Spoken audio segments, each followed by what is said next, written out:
الحمد للہ رب العالمین والعاقبۃ للمتقین والصلاة والسلام علی سید الانبیاء والمرسلین اما بعد۔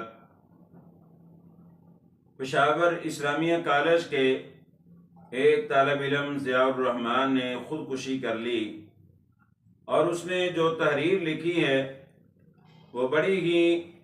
عبرتناک ہے والدین کے لیے اور والد اولاد کی تربیت کے حوالہ سے،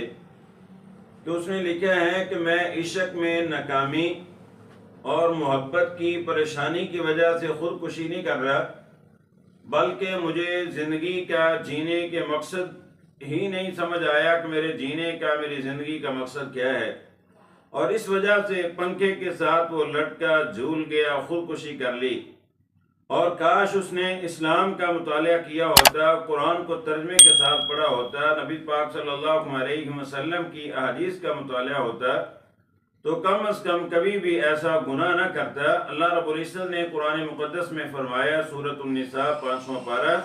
وَلَا تَقْتُلُوا أَنفُسَكُمْ، لوگو اپنے آپ کو قتل نہ کرو، ان اللہ کان بکم رحیما، اللہ تمہارے ساتھ رحم کرنے والا ہے، مہربانی کرنے والا ہے، شفقت کرنے والا ہے۔ اور ہمارا یہ جسم بھی اللہ رب العزت کی امانت ہے، ہمارے پاس اس میں خیانت نہیں کرنی، بلکہ اپنے جسم کی حفاظت کرنی ہے۔ اور دوسرا نبی پاک صلی اللہ علیہ وسلم کی حدیث ہے، صحیح البخاری میں حدیث نمبر 5778، آپ صلی اللہ علیہ وسلم نے فرمایا، جو انسان خودکشی کرتا ہے، آپ نے فرمایا اگر کوئی پہاڑ سے اپنے آپ کو گرا کر ختم کرتا ہے تو اللہ جہنم کے پہاڑ پر اس کو چڑھائے گا، وہ بار بار اپنے آپ کو گرائے گا، اسی طرح اس کو سزا میں مبتلا کیا جائے گا۔ اور اگر کوئی انسان زہریلی چیز کھا کر مرتا ہے تو یہی زہر اس کو دیا جائے گا، وہ بار بار کھائے گا، اس کو اذیت، تکلیف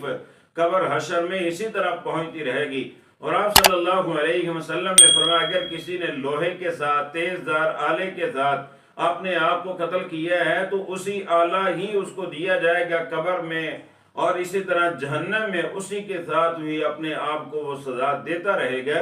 تو یہ بہت بڑا جرم ہے۔ اور اس بچے نے لکھا ہے کہ مجھے عشق کی ناکامی اور محبت کی پریشانی نہیں، مجھے زندگی کا مقصد سمجھ نہیں آیا، تو اللہ رب العزت نے زندگی کا مقصد سمجھایا ہے قرآن میں، وَمَا خَلَقْتُ الْجِنَّ وَالْإِنسَ إِلَّا لِيَعْبُدُونَ، میں نے جنوں انسانوں کو صرف اپنی عبادت کے لیے پیدا کیا ہے۔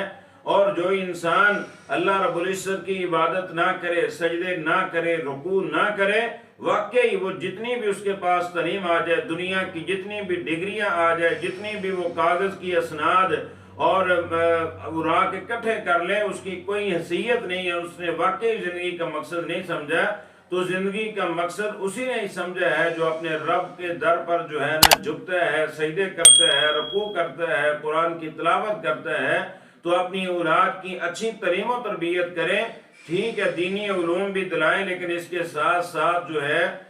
دنیاوی علوم بھی پڑھائیں، لیکن دینی حوالہ سے جو ہے نا ضرور تربیت کریں۔ اللہ رب العزت عمل کی توفیق دے۔ سبحانک اللہم بحمدک، اشہد ان لا الہ الا انت، استغفرک و اتوب الیک۔